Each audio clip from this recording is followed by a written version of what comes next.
alivio de la sed. En el último día, el gran día de la fiesta, Jesús se puso en pie y exclamó, diciendo, si alguno tiene sed, venga a mí y beba. El que cree en mí, como dice la Escritura, de su interior correrán ríos de agua viva. Juan 7:37 y 38. El texto que encabeza este capítulo contiene una de esas poderosas afirmaciones de Cristo que merecen ser impresas en letras de oro. Todas las estrellas en el cielo son brillantes y hermosas, sin embargo, incluso un niño puede ver que una estrella supera a otra en gloria. Toda la Escritura es dada por inspiración de Dios, pero debe estar realmente fría y apagada aquella alma que no siente que algunos versículos son particularmente ricos y plenos. Este texto es uno de esos versículos. Para entender toda la fuerza y belleza del texto, debemos recordar el lugar, el tiempo y la ocasión en que se pronuncia.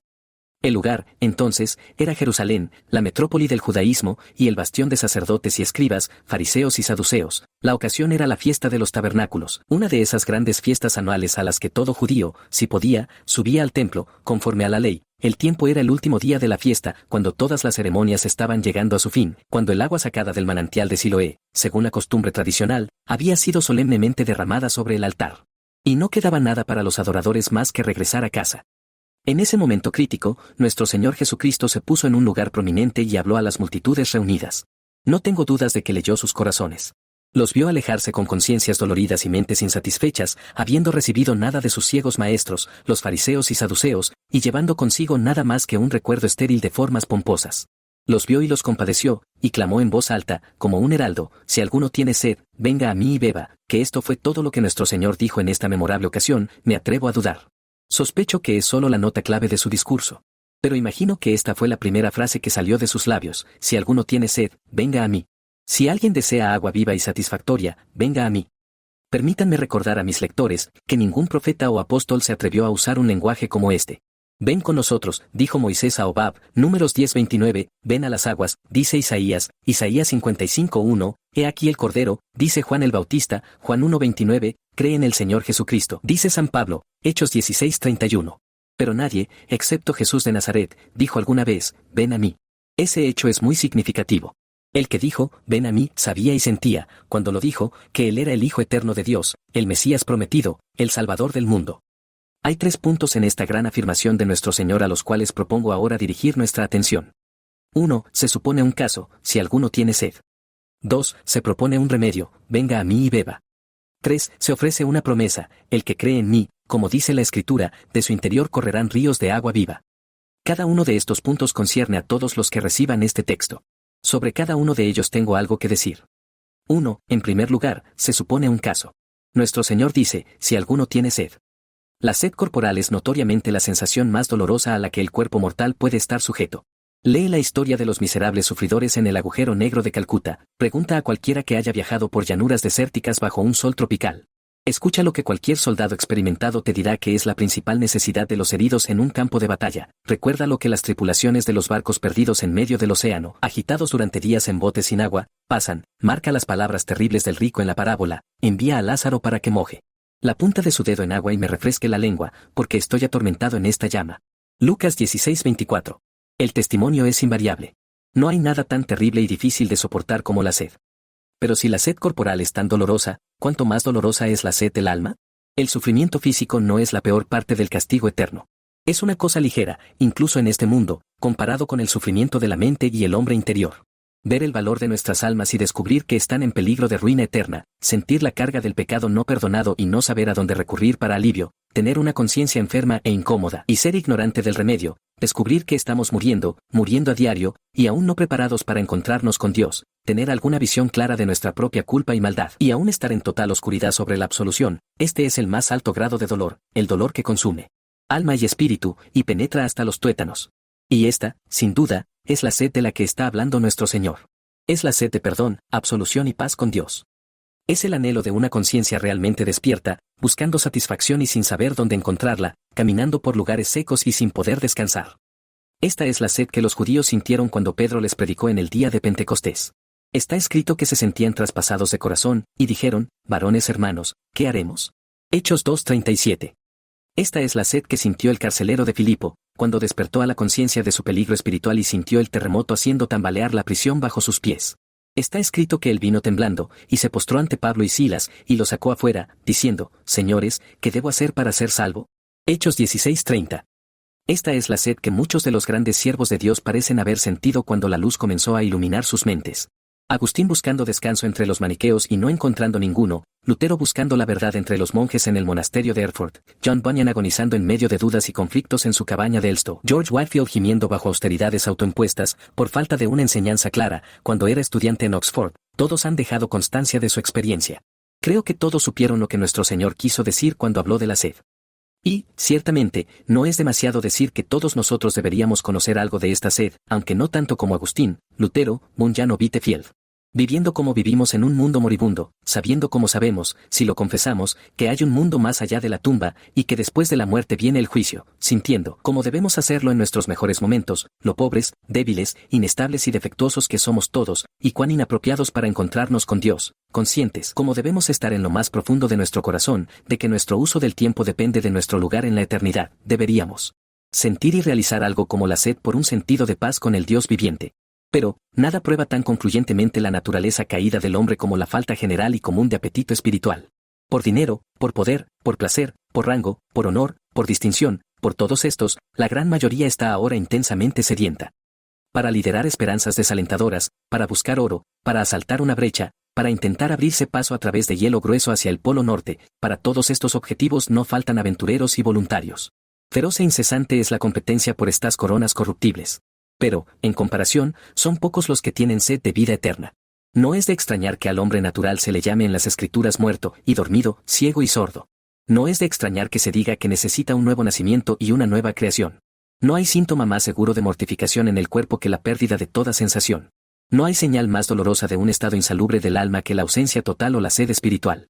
Hay de aquel hombre de quien el Salvador pueda decir, no sabes que eres miserable, y desdichado, y pobre, y ciego, y desnudo.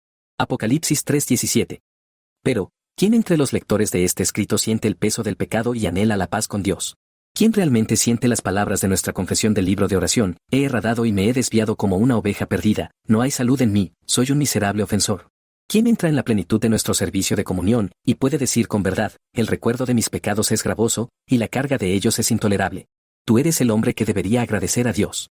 Un sentido de pecado, culpa y pobreza del alma es la primera piedra colocada por el Espíritu Santo cuando Él construye un templo espiritual. Él convence de pecado. La luz fue la primera cosa llamada a la existencia en la creación material. Génesis 1:3. La luz sobre nuestro propio estado es el primer trabajo en la nueva creación. Alma sedienta, lo digo de nuevo, eres tú quien debe agradecer a Dios. El reino de Dios está cerca de ti. No es cuando comenzamos a sentirnos bien, sino cuando nos sentimos mal, que damos el primer paso hacia el cielo. ¿Quién te enseñó que estabas desnudo? ¿De dónde vino esta luz interior? ¿Quién abrió tus ojos y te hizo ver y sentir? Conoce hoy que carne y sangre no te han revelado estas cosas, sino nuestro Padre que está en los cielos. Las universidades pueden conferir grados, y las escuelas pueden impartir conocimiento de todos los misterios, pero no pueden hacer que los hombres sientan el pecado. Realizar nuestra necesidad espiritual y sentir verdadera sed espiritual es el ABC en la salvación cristiana. Es una gran afirmación de Eliú, en el libro de Job, Dios mira a los hombres, y si alguno dice, he pecado, y pervertido lo que era recto, y no me ha beneficiado, él librará su alma de la muerte, y su vida verá la luz. Job 33:27 y 28. Que aquel que conozca algo de la sed espiritual no se avergüence. Más bien, que levante su cabeza y comience a tener esperanza. Que ore para que Dios continúe la obra que ha comenzado y lo haga sentir más. 2. Paso del caso supuesto al remedio propuesto. Si alguno tiene sed, dice nuestro bendito Señor Jesucristo, venga a mí y beba. Hay una grandiosa simplicidad en esta pequeña frase que no puede ser demasiado admirada. No hay una sola palabra en ella cuyo significado literal no sea claro para un niño. Sin embargo, por simple que parezca, es rica en significado espiritual. Como el diamante Koh-i-Noor, que puedes llevar entre el dedo y el pulgar, es de un valor inconmensurable. Resuelve ese gran problema que todos los filósofos de Grecia y Roma nunca pudieron resolver: ¿cómo puede el hombre tener paz con Dios? Colócala en tu memoria junto a 6 otros dichos dorados de tu Señor. Yo soy el pan de vida, el que viene a mí nunca tendrá hambre, y el que cree en mí nunca tendrá sed. Yo soy la luz del mundo, el que me sigue no andará en tinieblas, sino que tendrá la luz de la vida. Yo soy la puerta, por mí, si alguno entra, será salvo. Yo soy el camino, la verdad y la vida, nadie viene al Padre sino por mí. Venid a mí, todos los que estáis trabajados y cargados, y yo os haré descansar. Al que viene a mí, no lo echaré fuera. Añade a estos 6 textos el que tienes ante ti hoy. Aprende de memoria los 7. Grábalos en tu mente y nunca los dejes ir. Cuando tus pies toquen el frío río, en la cama de enfermedad y en la hora de la muerte, encontrarás estos 7 textos por encima de todo precio. Juan 6:35, 8:12, 10:9, 14:6, Mateo 11:28, Juan 6:37. ¿Por qué? ¿Cuál es el resumen y sustancia de estas simples palabras? Es esto. Cristo es esa fuente de agua viva que Dios ha provisto con gracia para las almas sedientas.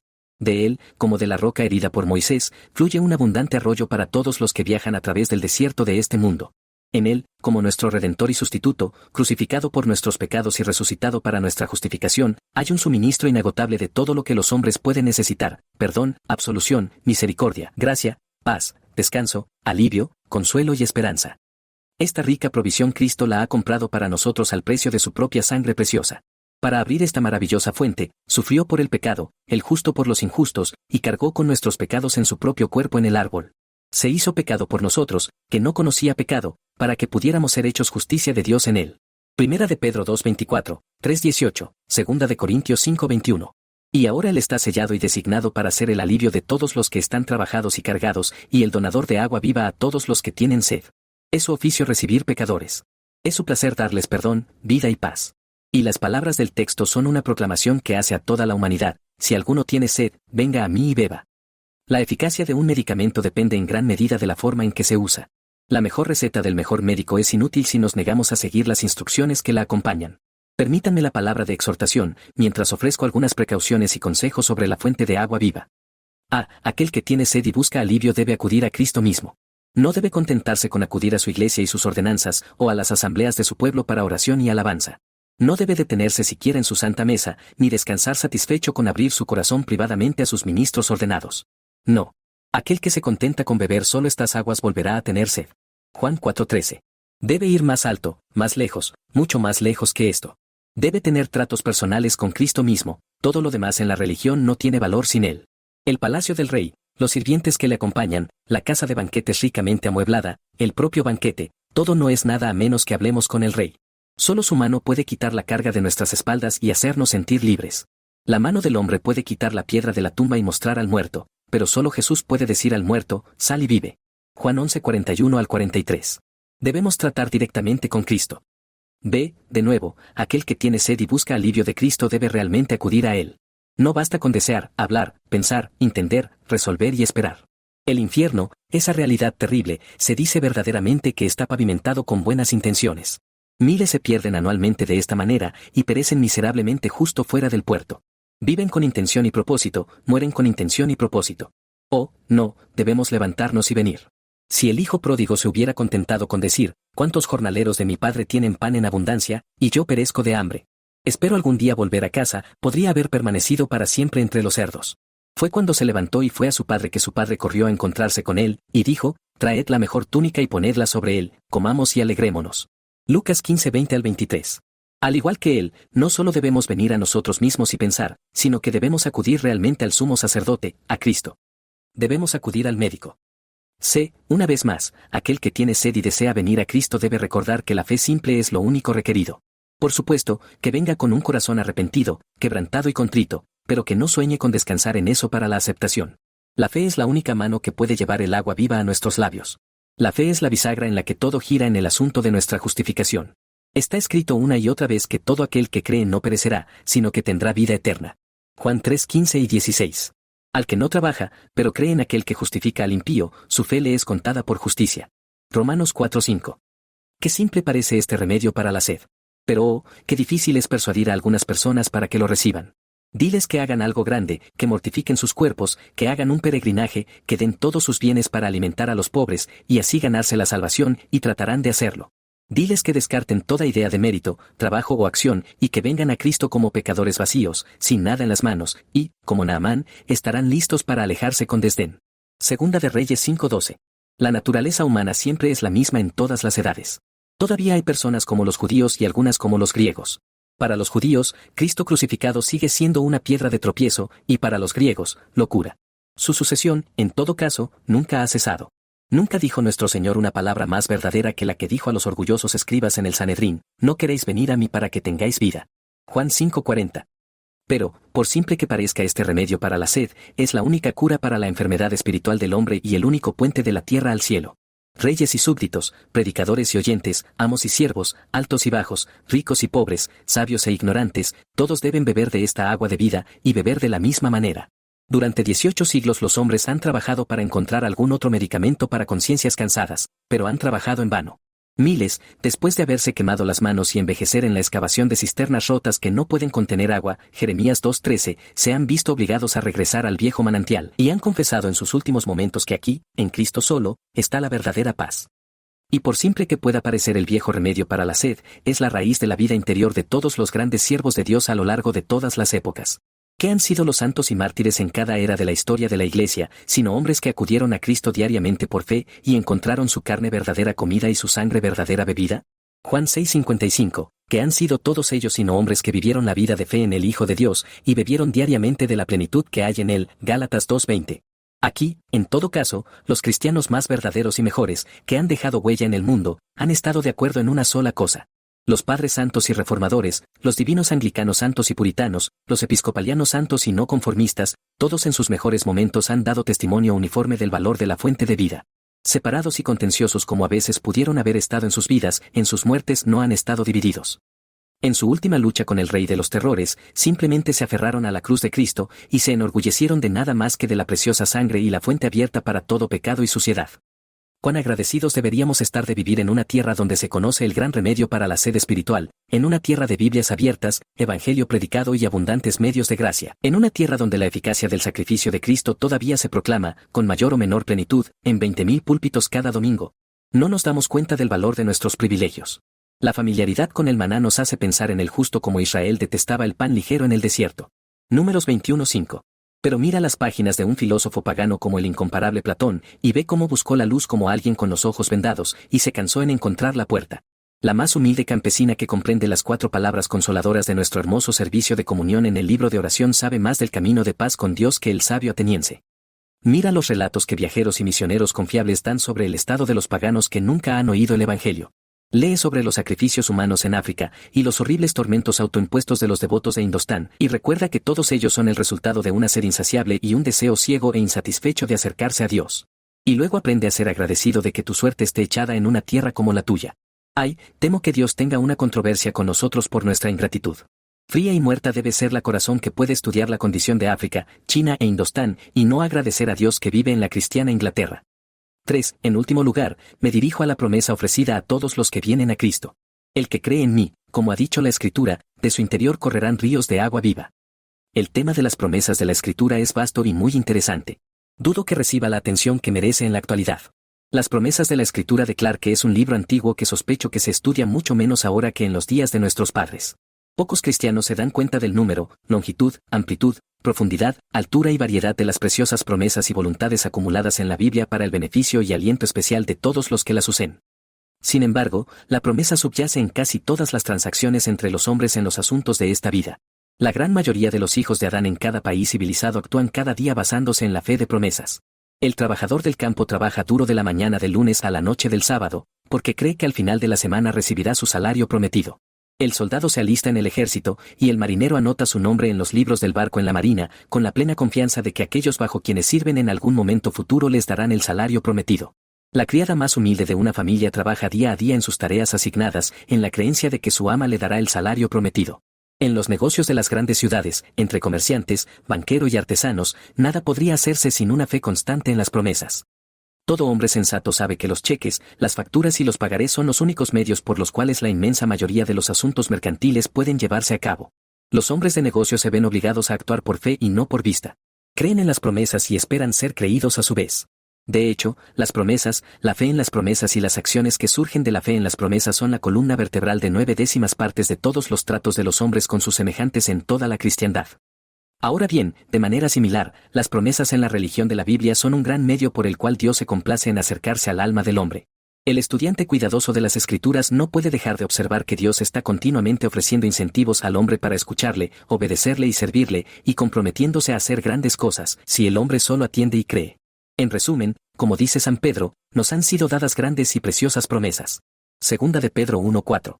Aquel que ha tenido la misericordia de hacer que toda la Escritura Santa sea escrita para nuestro aprendizaje ha demostrado su perfecto conocimiento de la naturaleza humana, al esparcir sobre el libro una perfecta riqueza de promesas, adecuadas a cada tipo de experiencia y a cada condición de vida. Parece decir, ¿quieres saber lo que me comprometo a hacer por ti? ¿Quieres escuchar mis términos? Toma la Biblia y lee. Pero hay una gran diferencia entre las promesas de los hijos de Adán y las promesas de Dios, que nunca debe olvidarse. Las promesas del hombre no siempre están aseguradas de ser cumplidas. Con las mejores intenciones y deseos, no siempre puede cumplir su palabra.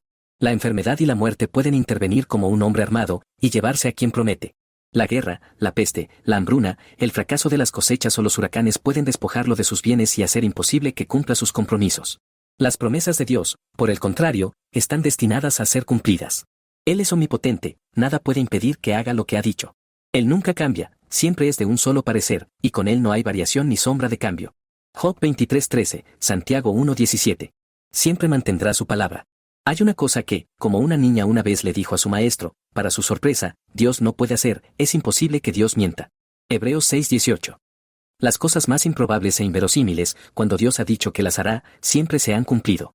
La destrucción del antiguo mundo por un diluvio, y la preservación de Noé en el arca, el nacimiento de Isaac, la liberación de Israel de Egipto, la elevación de David al trono de Saúl, el nacimiento milagroso de Cristo, la resurrección de Cristo, la dispersión de los judíos por toda la tierra, y su continua preservación como un pueblo distinto. ¿Quién podría imaginar eventos más improbables e inverosímiles que estos? Sin embargo, Dios dijo que sucederían, y a su debido tiempo todos se cumplieron. En verdad, para Dios es tan fácil hacer una cosa como decirla. Si lo que fuere lo que promete, es seguro que lo cumplirá. En cuanto a la variedad y riqueza de las promesas de las Escrituras, se podría decir mucho más de lo que es posible decir en un breve escrito como este. Su número es legión. El tema es casi inagotable. Apenas hay un paso en la vida del hombre, desde la infancia hasta la vejez, apenas alguna posición en la que el hombre pueda estar, para la cual la Biblia no haya ofrecido aliento a todos los que desean hacer lo correcto a los ojos de Dios. Hay promesas y voluntades en el tesoro de Dios para cada condición. Sobre la infinita misericordia y compasión de Dios, sobre su disposición a recibir a todos los que se arrepienten y creen, sobre su voluntad de perdonar, absolver y redimir al mayor de los pecadores, sobre su poder para cambiar corazones y alterar nuestra naturaleza corrupta, sobre los estímulos para orar, escuchar el Evangelio y acercarse al trono de gracia, sobre la fortaleza para el deber, consuelo en las dificultades, guía en la perplejidad, ayuda en la enfermedad, consuelo en la muerte. Apoyo en el duelo, felicidad más allá de la tumba, recompensa en gloria. Sobre todas estas cosas hay una abundante provisión de promesas en la palabra. Nadie puede formarse una idea de su abundancia a menos que busque cuidadosamente las Escrituras, manteniendo el tema claramente en vista. Si alguien lo duda, solo puedo decir, ven y ve. Al igual que la reina de Saba en la corte de Salomón, pronto dirás, no me contaron la mitad. Primera de Reyes 10:7. La promesa de nuestro Señor Jesucristo que encabeza este escrito es algo peculiar. Es singularmente rica en aliento para todos los que sienten sed espiritual y vienen a Él en busca de alivio, y por lo tanto merece una atención especial. La mayoría de las promesas de nuestro Señor se refieren especialmente al beneficio de la persona a la que se dirigen. La promesa que tenemos ante nosotros abarca un rango mucho más amplio, parece referirse a muchos otros además de aquellos a quienes Él habló. ¿Qué dice Él? El que cree en mí, como ha dicho la Escritura, y enseña en todas partes, de su interior correrán ríos de agua viva. Pero esto dijo del Espíritu, que habían de recibir los que creyeran en Él. Indudablemente son palabras figuradas, como las palabras anteriores de la frase, figuradas, como sed y bebida. Pero todas las figuras de las Escrituras contienen gran verdad, y lo que la figura ante nosotros pretende transmitir intentaré mostrar ahora. 1. En primer lugar, creo que nuestro Señor quiso decir que quien venga a Él por fe recibirá un suministro abundante de todo lo que pueda desear para el alivio de las necesidades de su propia alma. El Espíritu le transmitirá un sentido constante de perdón, paz y esperanza, de tal manera que será en su hombre interior como un manantial, nunca seco. Sentirá tanta satisfacción con las cosas de Cristo, que el Espíritu le mostrará, Juan 16:15, que descansará de la ansiedad espiritual sobre la muerte, el juicio y la eternidad. Puede tener sus momentos de oscuridad y duda, a través de sus propias debilidades o las tentaciones del diablo. Pero, hablando en general, cuando una vez haya venido a Cristo por fe, encontrará en su corazón de corazones una fuente inagotable de consuelo. Esto, entendamos, es lo primero que contiene la promesa ante nosotros.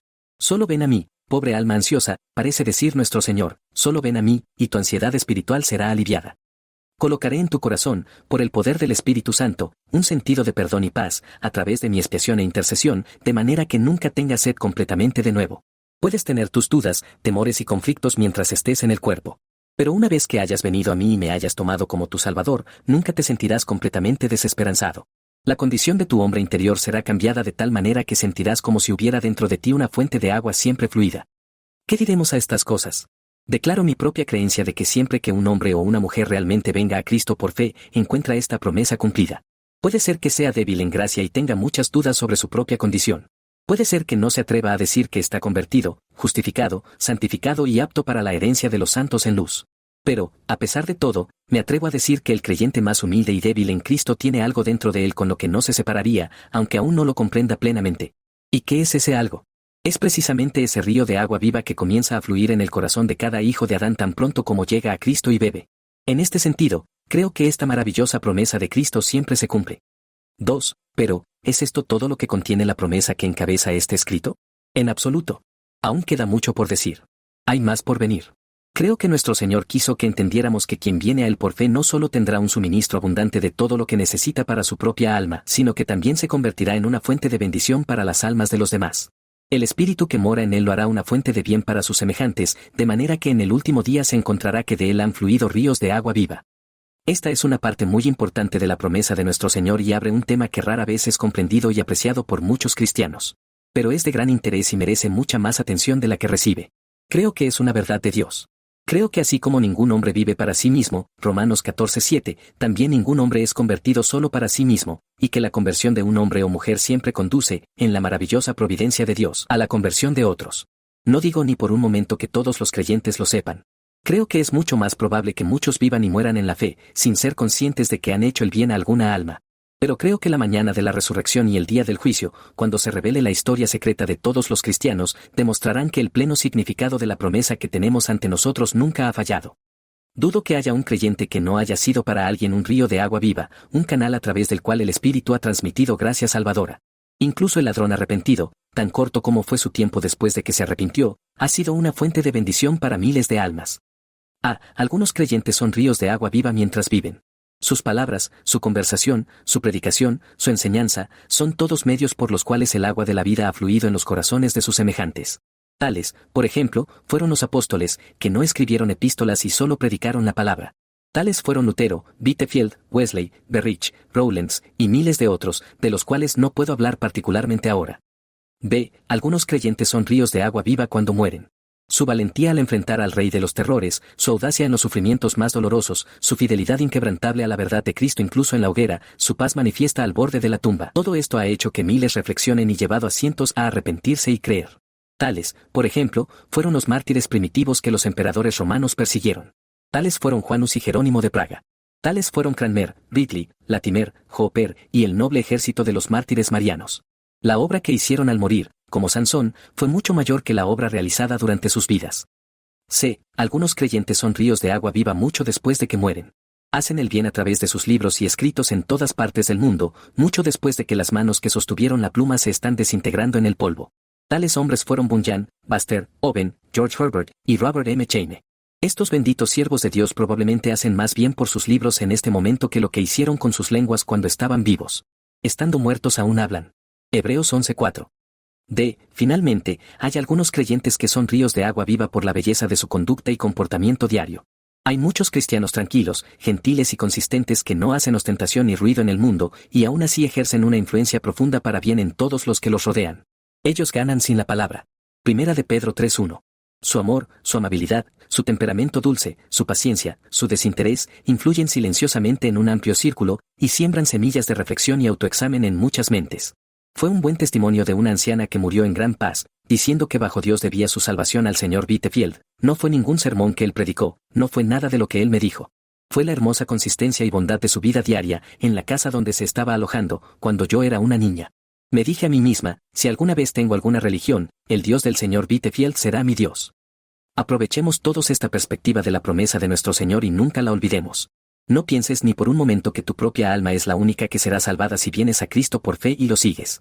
Piensa en la bendición de ser un río de agua viva para los demás. ¿Quién puede decir que tal vez no seas el medio para traer a muchos otros a Cristo?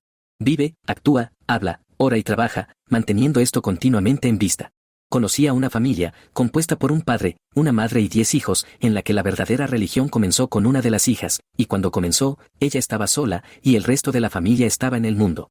Y sin embargo, antes de que ella muriera, vio a ambos padres y a todos sus hermanos y hermanas convertidos a Dios, y todo esto, hablando humanamente, comenzó con su influencia. Ciertamente, ante esto, no necesitamos dudar de que un creyente puede ser para otros un río de agua viva. Las conversiones pueden no ocurrir en tu tiempo, y puedes morir sin verlas. Pero nunca dudes de que la conversión generalmente conduce a conversiones, y que pocos van al cielo solos. Cuando Grimsab, de Howard, el apóstol del norte, murió, dejó a su hijo sin gracia y sin Dios. Posteriormente, el hijo fue convertido, sin haber olvidado nunca el consejo y ejemplo de su padre. Y sus últimas palabras fueron: ¿qué dirá mi viejo padre cuando me vea en el cielo? Tomemos valor y esperanza, creyendo en la promesa de Cristo. 1. Y ahora, antes de cerrar este escrito, déjame hacerte una pregunta directa. ¿Sabes algo de sed espiritual?